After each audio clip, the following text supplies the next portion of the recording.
On the 3rd of August, 1492, an expedition of 3 ships left the port of Palos, fully equipped to search for a seaway to India.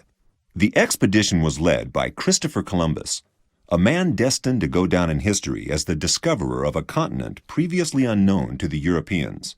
The most striking fact of his voyage, however, is that Columbus was not actually seeking to discover new lands. He was looking for a sea route to the distant country of India, a land whose fabulous riches had been the subject of many a myth, which had kindled the fire of greed in the eyes of all men, regardless of whether or not they had previously been prone to avarice. It was from India that Columbus was to bring his patrons much gold, silver, spice, and slaves, to repay them 100-fold for the expenses of the voyage. Much was invested into the expedition. Spanish Queen Isabella even had to pawn her diamond crown to cover the cost of the venture. The Spaniards had one major rival, King John II of Portugal, who was well aware of the impracticability of the plan Columbus had made. He knew the Spanish squadron would never reach India, but he was equally sure that the Genoese would discover hitherto unexplored lands in the west, and that these lands would for some time draw the court's attention away from searching for a route to India, which would buy him some time in the race for fabulous riches from overseas. Before turning to the Spanish crown, Columbus had already sought support from the Portuguese and been rejected. The fact was that the Portuguese king had already heard of America's existence, which had been testified to in numerous records of travels and explorations, and of possible new lands in the western region of the Atlantic as early as 1470.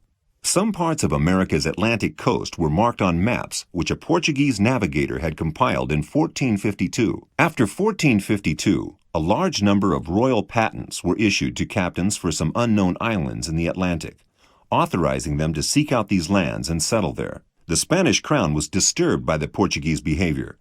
From 1488 to 1495, Spanish spies in Lisbon were constantly sending reports to their rulers about Portuguese vessels secretly sailing off to the west. It was time to act.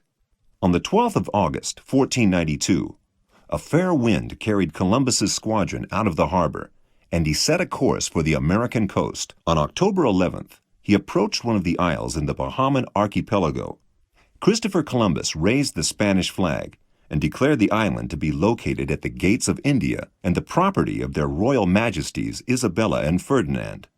The details of the conquest were taken down by the expedition's notary, Rodrigo de Escobedo, in a document that declared the native islanders to be Castilian subjects. Columbus's ships then began to explore the shores of the New World, unaware of the dangers awaiting them at every turn.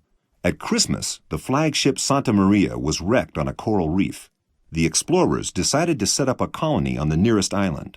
On January the 4th, Columbus left 38 people behind with a stock of weapons and food in the new colony they had named Navidad, Christmas, and set sail for Spain.